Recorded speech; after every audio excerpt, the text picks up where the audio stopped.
Alright guys, welcome back to the channel. Thank you for checking the video out today. We have more PlayStation news, rumors, and leaks to go over and cover here today. So do me a favor before we dive into the first topic, make sure you hit that like button to help the video out and show it your support. And if you are new here to the channel, please consider hitting that subscribe button as well.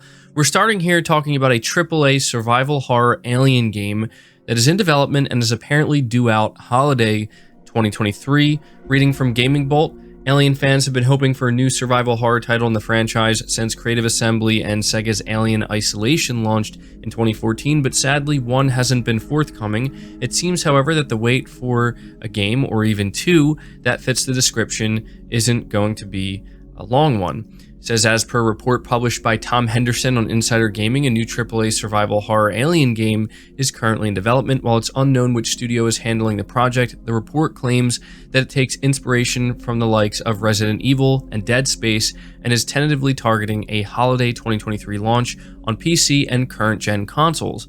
Allegedly, the game is being developed under the codename Marathon. Additionally, Henderson also claims that the same source has said that a sequel to the aforementioned Alien Isolation is also either in early development or in the process of being pitched. There's no word on whether Creative Assembly is returning for the project. More importantly, there's very little certainty over whether the project even exists right now, so take that as you will.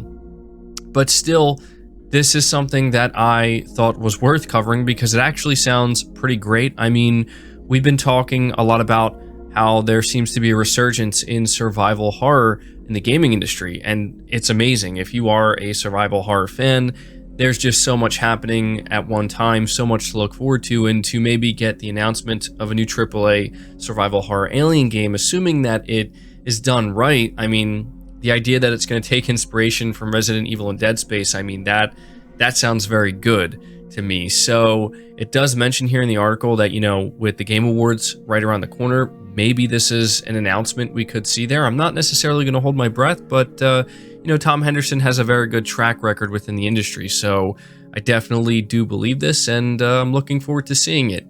Moving on to the next topic, we're talking briefly about Lies of P and how development is apparently close to wrapping up.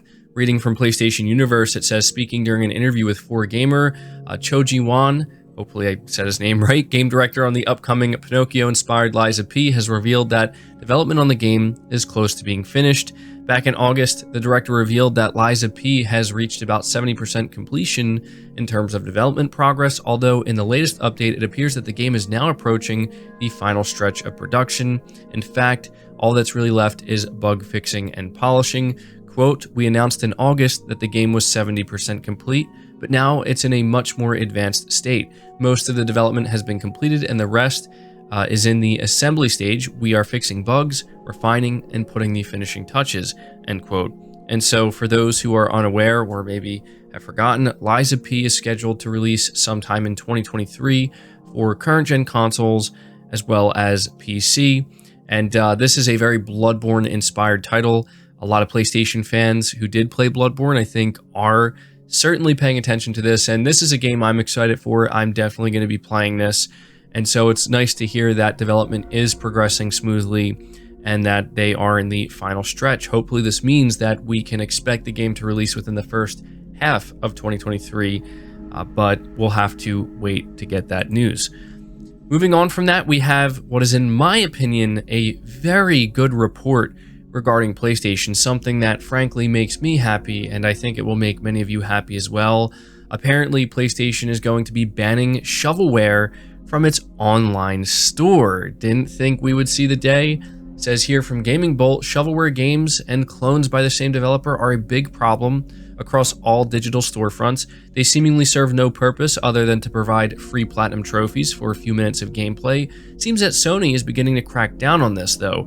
An anonymous source sent Dex.X a letter from PlayStation to developers highlighting the issue in question.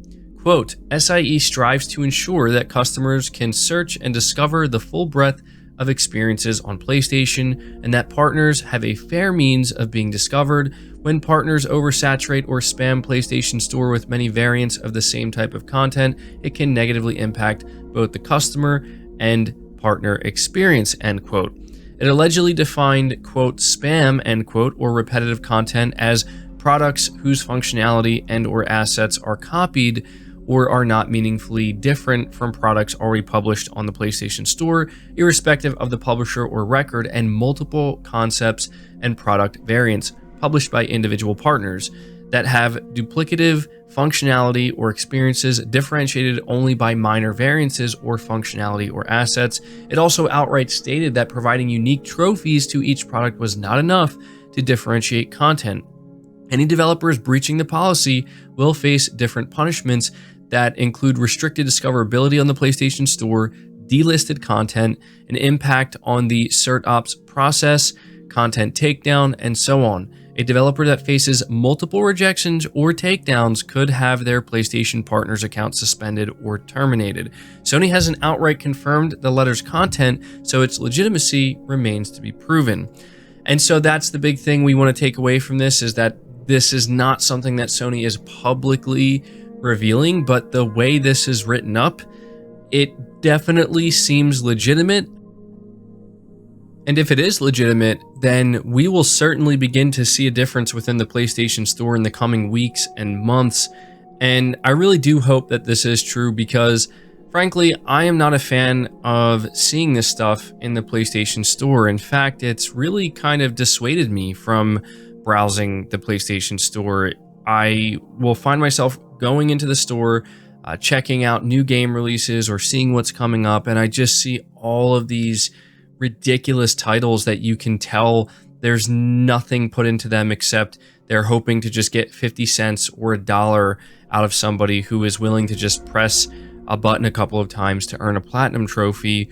To me, those just shouldn't be there. They just shouldn't. They get in the way, and if anything, as it says here, it's going to potentially hinder those who are legitimate developers who are trying to make legitimate video games and, you know, sell them and get them noticed on the store. I mean, before I move on, I just want to say one of the most important things for a legitimate developer, especially smaller indies, is to try to be noticed on the store front, right? That's so incredibly important. And when you have to compete with just all this garbage, it just makes it that much more difficult. So I really hope this is true, and if we hear any more on it, I will be sure to update you guys. Moving on from that, we are talking about God of War Ragnarok DLC and how the director of Ragnarok is saying it's not entirely ruled out, but maybe we shouldn't count on it. Reading from WCCF Tech, game director Eric Williams was asked about a possible God of War Ragnarok DLC in the future. In the latest episode of the Kinda Funny Games spoiler cast, Ragnarok's game director answered a question from a fan about a possible expansion for Ragnarok, and while Williams didn't totally rule out an expansion, it probably won't happen, as the game basically already contains everything that the team wanted to put in it. So to quote the question from the fan, they say, "I know we got nothing for God of War 2018, but do you think we could get a DLC for Ragnarok?" And to quote Eric Williams, his response says, I don't know, man. That game is big. I think we put everything we had into it, so I wouldn't count on it." And so, I mean, yeah, it does make it seem like maybe there's a very, very, very small chance that they could do something, but what I'm taking away from this is, look, Ragnarok is a colossal game. I think anybody who's played it will tell you that. And you certainly can tell, especially if you start to do everything that the game has to offer, that they really did put literally everything they possibly could into this game. And I have no idea what else they would do for DLC.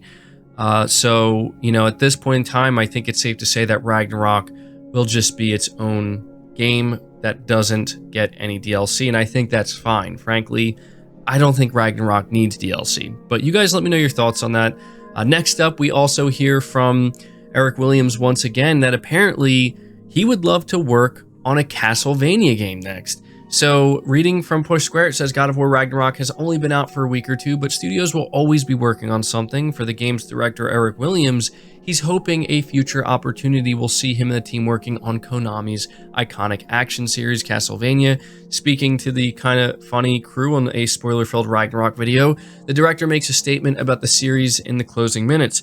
After co-host Tim Geddes jokes about Castlevania Symphony of the Night, Williams comments on his desire to make a new entry, quote, "You guys can make it happen. You have the audience.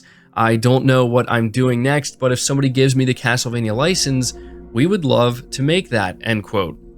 And so I just kind of wanted to point this out because, I mean, that's an interesting notion, isn't it? Sony Santa Monica potentially working on Castlevania. I mean, that would certainly be an interesting Castlevania game. And I really just kind of wanted to point this out because I'm really curious what you guys think. I'm sure many of you are big Castlevania fans.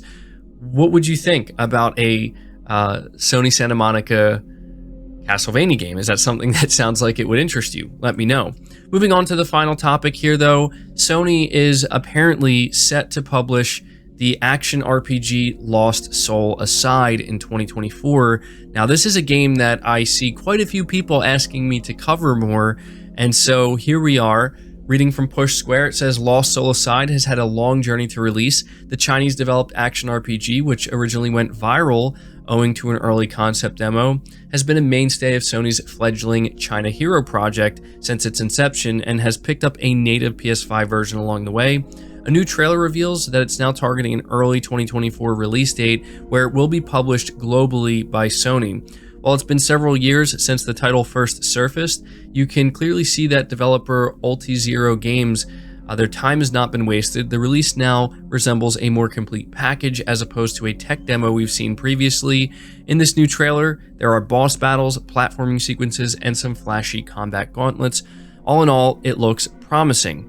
So yeah, this was kind of a pretty significant announcement today because Lost Soul Aside is one of the bigger, I think more exciting titles to come out of the China Hero project with PlayStation, and it definitely caught the eye of a lot of PlayStation fans, certainly those picking up a PS5 now that there will be a native PS5 version. But now it seems like it's being taken a step further where Sony is now stepping in, getting directly involved and saying, we would like to publish this game globally. So clearly this development team has something special in their hands. And yeah, there you go. They're targeting early 2024. Let me know if this is a game you plan to pick up for PS5. And let me know what you think now that Sony's getting involved and they are planning to publish it. But the very last topic we have to cover here is that Sony apparently wants to sell twice as many PS5 consoles as they did PS4s in China. Reading from PlayStation Lifestyle, Sony has said it is hoping PS5 console sales will be twice as many as sales of its PS4 consoles in China as part of the expansion of its Chinese game business. While the Chinese gaming market is predominantly mobile-based, the company hopes its China Hero project will help them reach this lofty target. Sony has sold more than 3.5 million consoles in the country. SIE Shanghai president told Reuters Sony wants to sell twice as many PS5 consoles, meaning they're hoping for more than 7 million PS5 console sales in China. So far, there have been 670,000 consoles sold since the PS5's launch in May of 2021, so there's certainly a ways to go, but previous analysis has shown they're selling 2.7 times as fast as PS4s. Sony is hoping the China Hero project will give it the boost that's needed, and China Hero project games will now be published by Sony as the console provider goes head-to-head with Microsoft, who are themselves looking for big licensing deals with Chinese developers in an effort to find the next Genshin Impact.